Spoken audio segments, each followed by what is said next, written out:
నమస్తే welcome to Sakshi sports నేను మీ కృష్ణబాల T20 ప్రపంచ కప్లో టీమిండియా ప్రదర్శనపై ఆస్ట్రేలియా మాజీ కెప్టెన్ మైకేల్ క్లార్క్ కీలక వ్యాఖ్యలు చేశారు.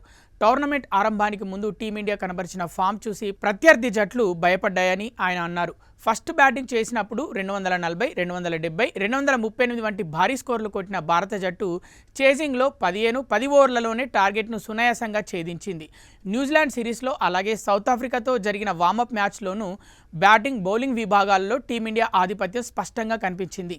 ఆడిన ప్రతి మ్యాచ్లోనూ పరుగుల సునామీ సృష్టించిన యువ ఆటగాళ్లు హీరోలుగా నిలిచారు.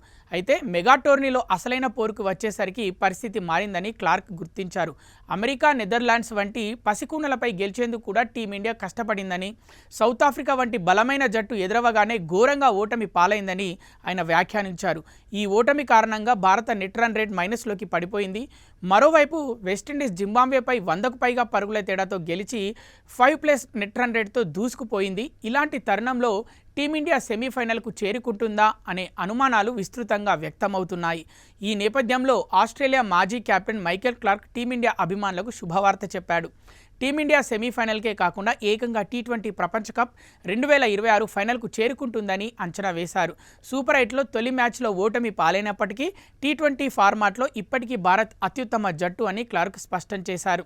సొంత గడ్డపై టీమిండియాను దక్షిణాఫ్రికా ఓడించడం ఒక అద్భుతమని, ఇది వారికి పెద్ద విజయమని క్లార్క్ అభిప్రాయపడ్డారు.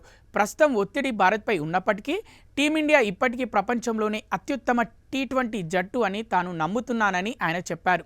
భారత జట్టుకు బాగా తెలిసిన పరిస్థితుల్లో ఆడబోతుందని, అందుకే వారు ఫైనల్కు చేరుకుంటారని భావిస్తున్నట్లు మైకేల్ క్లార్క్ తెలిపారు. సూపర్ 8 మ్యాచ్లలో భారత్ జింబాబ్వేను సులభంగా ఓడిస్తుందని ఆయన అంచనా వేశారు. వెస్టిండీస్తో జరిగే మ్యాచ్ ఉత్కంఠంగా ఉంటుందని, విండీస్ ఈ టోర్నమెంట్లో అద్భుతంగా ఆడుతుందని అంగీకరించారు. అయినప్పటికీ భారత్ సూపర్ 8లో మిగిలిన 2 మ్యాచ్లు గెలిచి సెమీఫైనల్కే కాకుండా ఫైనల్కు కూడా వెళ్తుందని మైకేల్ క్లార్క్ తన జోస్యాన్ని పునరుద్ఘాటించారు. ఇది టీమిండియా అభిమానులకు ఉత్సాహాన్నిచ్చే విషయం.